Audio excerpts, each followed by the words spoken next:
नमस्कार दोस्तों, मैं प्रिंस सैनी आपका स्वागत करता हूं हमारे चैनल लर्न एंड ग्रो में। आज हम बात करेंगे standing waves in open organ pipe. इससे पहले के लेक्चर में हमने डिस्कस किया था जो स्टैंडिंग वेव्स हैं क्लोज्ड ऑर्गन पाइप्स के अंदर। ओपन ऑर्गन पाइप कौन सा होता है? जिसके दोनों एंड जो हैं इस तरह से ओपन होते हैं, इस तरफ से भी ओपन हो और इस तरफ से भी ओपन हो, यानी कि x इक्वल टू 0 पर भी ओपन मिलेगा, x इक्वल टू L पर भी आपको ये पाइप ओपन मिलेगा। दोनों जो एंड हैं ओपन होंगे इसके। तो जो इक्वेशन हमने निकाली थी वो क्या थी हमारी लॉन्गिट्यूडनल वेव के लिए?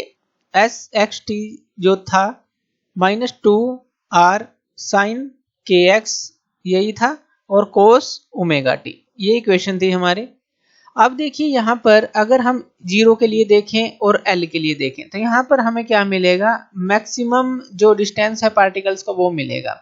यानी कि एक तरह से कहें कि यहाँ पर एंटी नोड मिलेगी और यहाँ पर भी एंटी नोड मिलेगी, क्योंकि क्लोज्ड एंड तो है नहीं, तो यहाँ पर भी एंटी नोड मिलेगी, यहाँ पर भी एंटी नोड मिलेगी। अगर हम मैक्सिमम के लिए देखें तो मैक्सिमम के लिए जो हमारा साइन जो हमारा kx है, यानी कि L के लिए देख लें या 0 के लिए देख लें, तो ये क्या हो जाएगा हमारा, जैसे हम पहले भी कर चुके हैं। तो साइन KL के लिए देख लें, यानी कि मैक्सिमम की ही बात करेंगे जो एंटी नोड हमें मिलेंगी, तो आप इसको 0 पुट कर सकते हैं और इसको साइन n पाई भी आप लिख सकते हैं, क्योंकि साइन KL इक्वल टू 0 है तो आप उसको साइन n पाई भी लिख सकते हैं। यहाँ पर n की जो वैल्यू होगी वो आप कुछ भी पुट कर सकते हैं, 1 2 3 कुछ भी आप पुट करके देख लीजिए, तो आपको जो है 0 वैल्यू मिलेगी। तो इस तरह से जो हमारा यहाँ से देखें तो साइन n पाई के बराबर आ जाता है वो, और यहाँ पर जो साइन KL है equal to 0 equal to sine n pi, ये किस कंडीशन के लिए है? जो हमारा मैक्सिमम आपको जो पार्टिकल का डिस्टेंस मिलेगा, यानी कि जो एंटी नोड आपको मिलेगी, तो उसके लिए है ये।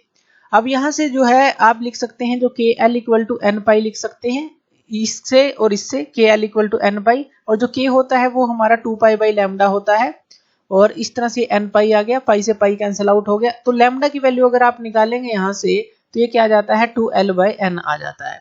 ये हम जो है पहले भी डिस्कस कर चुके हैं, जो हमारी इक्वेशंस थी जो स्टैंडिंग वेव की स्ट्रिंग्स के अंदर थी, जो नॉर्मल मोड ऑफ वाइब्रेशन हमने देखा था, तो उनके अंदर तो ये हमारी इक्वेशन आ जाती है या रिलेशन कहीं आ जाती है। ये आपको वैसे भी याद है तो डायरेक्टली आप इसको लिख सकते हैं कि lambda equal to 2L by n आएगा मैक्सिमम के लिए। जब मैक्सिमम सेट करते हैं आप s को इसको, यानी कि x इक्वल टू 0 पे और x इक्वल टू L पे, ये बात हम कर रहे हैं, तो lambda equal to 2L by n आ जाती है। अब फर्स्ट नॉर्मल जो मोड ऑफ वाइब्रेशन है उसकी बात कर लेते हैं। पहले बात कर लेते हैं जो फर्स्ट नॉर्मल मोड है, तो उसके लिए जो है अब हम रिलेशन को निकालेंगे।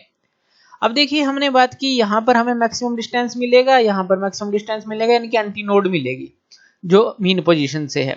तो एंटी नोड मिलेगी, यानी कि इस तरह की एक एंटी नोड आपको मिली, क्योंकि यहाँ पर भी एंटी नोड है तो इस तरह की एंटी नोड मिली, इस तरह की, यानी कि आपको एक जो है लॉन्गिट्यूडनल वेव दिखाई देगी इस शेप की। तो इस तरह का अगर आप देखेंगे तो फर्स्ट जो नॉर्मल मोड है वाइब्रेशन का, इस तरह की वेव आपको दिखाई देगी। जैसा कि हमने बात की कि यहाँ पर आपको एंटी नोड मिली और यहाँ पर भी आपको एंटी नोड मिली, और ये एक आपको नोड मिली। नोड यानी कि वो पॉइंट जिनका डिस्प्लेसमेंट जो है 0 है, या नो डिस्प्लेसमेंट पॉइंट आप इनको बोलेंगे। ये मैक्सिमम डिस्प्लेसमेंट पॉइंट्स होते हैं फ्रॉम द मीन पोजीशन अगर हम बात करते हैं। तो अब यहाँ पर देखिए ये रिलेशन जो हमने निकाली है, तो हम यहाँ पर बात करेंगे लैम्डा 1 की, यानी कि जो वेवलेंथ 1 है जो first normal mode of vibration है उसके लिए। तो 2L बाई n है, n की जगह हम 1 पुट कर देंगे फर्स्ट नॉर्मल मोड के लिए, तो n हमारा 1 पुट हो जाएगा, तो ये क्या आ जाएगा हमारा 2L के बराबर आ जाएगा अगर n को 1 पुट करते हैं।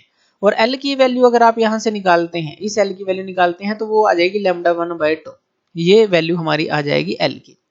यानी कि जो ये L है, ये यहाँ से यहाँ तक जो लेंथ है, इस L की वैल्यू हमारी आ गई लैम्डा 1 बाई 2। अब इसका क्या मतलब है लैम्डा 1 बाई 2 का? अब हमें पता है जो वेव लेंथ होती है एक नोड से, मान लीजिए एक नोड से, ये 1 नोड है, यहाँ पर सेकंड नोड ले लीजिए, यहाँ पर थर्ड नोड ले लीजिए, यानी कि स्टैंडिंग वेव है तो इस तरह से अप और डाउन मोशन करती है, हमें पता है बस अप और डाउन एक तरह से डांसिंग करती है। तो यहाँ से फर्स्ट नोड से तीसरी नोड तक का जो डिस्टेंस होता है वो वेवलेंथ होता है, या फिर एंटी नोड से तीसरी एंटी नोड ले सकते हैं, पहली से तीसरी एक छोड़नी है हमें, तो ये लैम्डा होता है। अब यहाँ पर देखिए, यहाँ पर ये जो चीज है ये क्या है हमारी, अब यहाँ पर इसने एक एंटी नोड है, फिर नोड है, और फिर एक एंटी नोड है, यानी कि एंटी नोड और एंटी नोड तक का है, बीच में कोई हमारी एंटी नोड तो आई नहीं, तो यानी कि एंटीनोड, एंटीनोड और एंटीनोड अगर 3 होती तो लैम्डा होता, लेकिन यहाँ पर एंटीनोड है और एंटीनोड है, यानी कि ये क्या है, λ/2 वेवलेंथ का हाफ है। सीधा यहीं से समझ सकते हैं कि दो एंटीनोड के बीच का डिस्टेंस λ/2 होता है और थर्ड नोड होती तो पूरा लैम्डा हो जाता। तो इस तरह से आप कह सकते हैं कि लेंथ जो है λ/2 है। डायरेक्टली फिगर से भी समझ सकते हैं, या ये जो निकालेंगे तो आपको पता चल जाएगा कि λ/2 जो है, तो यहाँ पर लेंथ को आप किस तरह से डिवाइड करेंगे, क्योंकि हमें पता है मैक्सिमम डिस्टेंस यहाँ पर मिलेगा दोनों पॉइंट पर, यानी कि यहाँ दो एंटीनोड मिलेंगी तो एक नोड आपको यहाँ पर मिलेगी, एंटीनोड, नोड और एंटीनोड। तो सिर्फ इस तरह से हमें करना है और फिगर आप जो है आसानी से बना सकते हैं। और ये जो हमारी अगर फ्रीक्वेंसी की बात करें तो हमने लेंथ की बात की है, तो जो फ्रीक्वेंसी होती है, जो ν1 की बात करें तो वो क्या होती है, v/λ1। अब यहाँ पर जो हमारा v है और जो λ1 है, λ1 की वैल्यू क्या है हमारे पास 2Li, यानी कि ये जो चीज है यहाँ पर पुट कर देनी है, तो ये जो है हमारे पास आ जाएगी फंडामेंटल फ्रीक्वेंसी जो है, या फंडामेंटल नोट आप कह लीजिए। तो इस तरह से जो है लोवेस्ट फ्रीक्वेंसी ऑफ वाइब्रेशन जो है, फंडामेंटल फ्रीक्वेंसी जो है आप निकाल सकते हैं। तो ये फर्स्ट नॉर्मल मोड के लिए हो गया। इसी तरह से चलिए सेकंड नॉर्मल मोड के लिए देखते हैं किस तरह की फिगर बनेगी। इस तरह की फिगर बनेगी। ये क्यों बनेगी, चलिए इसको भी जान लेते हैं। अब हमारे पास जो रिलेशन है वो कौन सी रिलेशन है, वो है लैम्डा इक्वल टू 2L/n, यही है। तो हम बात कर रहे हैं अब सेकंड मोड के लिए, जो सेकंड मोड है।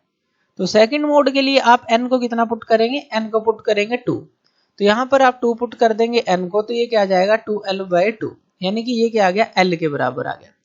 अब हमें पता है कि यहाँ पर हमें एंटीनोड मिलेगी, इस एंड पर भी हमें एंटीनोड मिलेगी। तो अब ये जो L है, अगर L की वैल्यू है लैम्डा के बराबर, तो यानी कि हमें 3 एंटीनोड चाहिए तभी तो पूरी वेवलेंथ आएगी। तो एक एंटीनोड ये हो गई, एक एंटीनोड ये हो गई, यानी कि एक एंटीनोड आपको बिल्कुल बीच में मिलेगी। तो इस तरह से यहाँ से इस तरह से वेव चलेगी, ये आ जाएगी, और इस तरह से यहाँ से इस तरह से चलेगी, और एक एंटीनोड आपको यहाँ पर बीच में मिल जाएगी। यानी कि फर्स्ट एंटीनोड से थर्ड एंटीनोड तक का जो डिस्टेंस होगा वो लैम्डा होगा। तो लैम्डा किसके बराबर है, L के बराबर है। तो यानी कि ये जो टोटल लेंथ है हमारी लैम्डा के बराबर हो जाएगी। इस तरह से आप फिगर को बनाएंगे। आसान है, दोनों तरफ एंटीनोड, तो एक एंटीनोड हमें बीच में चाहिए, यानी कि एंटीनोड के बाद एक नोड मिलेगी, फिर एंटीनोड मिलेगी, फिर नोड, फिर एंटीनोड। इस तरह से फिगर आपकी कंप्लीट हो जाएगी।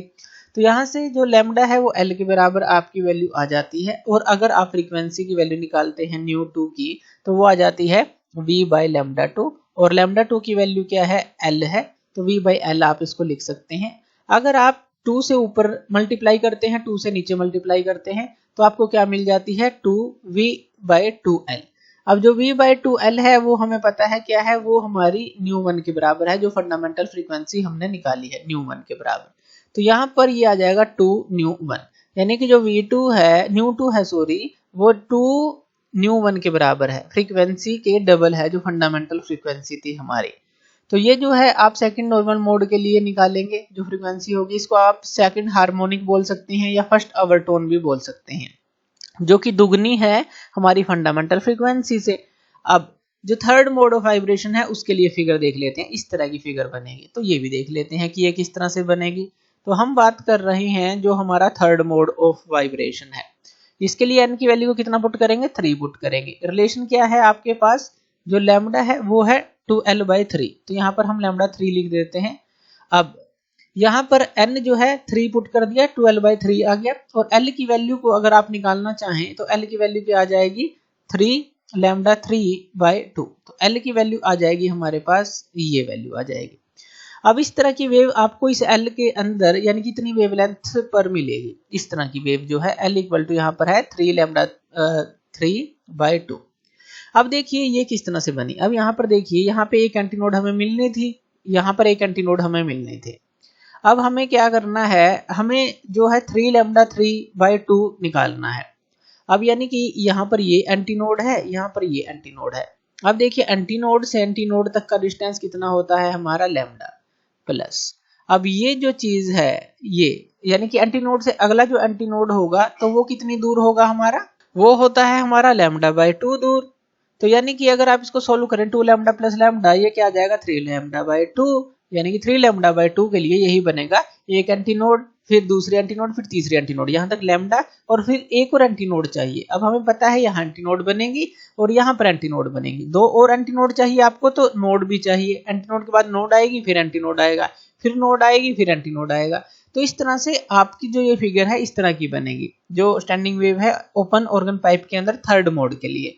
अगर आप जो है फ्रीक्वेंसी निकालते हैं तो वो क्या हो जाती है, जो v बाई लैम्डा है, लैम्डा की वैल्यू आपने यहाँ पर क्या रख दी 2l/3, तो 3 जो है ऊपर की तरफ जाएगा यहाँ पर, तो ये क्या जाएगी 3v/2l, और जो v/2l है वो क्या है हमारी ν1 के बराबर है, यानी कि ये क्या आ गई हमारी 3ν1 के बराबर। यानी कि जो ये फ्रीक्वेंसी है थर्ड मोड के लिए तिगुनी है हमारी फंडामेंटल फ्रीक्वेंसी से। तो इस तरह से आप इसको निकाल सकते हैं। इसी तरह से अगर आप Vn की निकालना चाहें, यानी कि जैसे थर्ड मोड है इसी तरह से n मोड है, तो उसके लिए क्या हो जाएगा, सिंपल यहाँ n लग जाएगा ν1, यानी कि ये फॉर्मूला हमारा बन रहा है कि V1 के लिए सॉरी जो V2 है 2V1, V3 के लिए 3V1 और Vn के लिए nV1 हो ν1 है, सॉरी V1 नहीं है ν1 है, ν1 की बात कर रहे हैं, तो इसके बराबर हो जाएगा। तो यानी कि फ्रीक्वेंसी जो है उतने गुना होती चली जाएगी जिस मोड की आप बात करेंगे। तो इस तरह से आप बात कर सकते हैं। और अगर हम इसके अंदर नोड्स और एंटी नोड्स की बात करें, अब थर्ड मोड के अंदर हमारे पास 4 एंटी नोड है, सेकंड मोड के अंदर जो थी 3 एंटी नोड थी, फर्स्ट मोड के अंदर जो थी 2 एंटी नोड थी, यानी कि जौन सा भी मोड होगा एक एंटी नोड आपको एक्स्ट्रा मिलेगी। और नोड की बात करें, जैसे थर्ड मोड है ये वाइब्रेशन का, तो 3 ही नोड आपको यहाँ पर मिल रही हैं। सेकंड मोड था जो हमारा, तो उसके अंदर आपको 2 नोड मिली थी। फर्स्ट मोड था जो हमारा, उसके अंदर एक ही नोड मिली थी, यानी कि उतनी ही नोड मिलेंगी जितनी हमारा मोड ऑफ वाइब्रेशन होगा। तो इस तरह से आप जो है फिगर्स के थ्रू जो है काफी सारी कैलकुलेशन को समझ सकते हैं। तो थैंक यू वीडियो देखने के लिए, और इसी तरह की वीडियोस के लिए आप हमारे चैनल लर्न एंड ग्रो पे हमें सब्सक्राइब कर सकते हैं। धन्यवाद।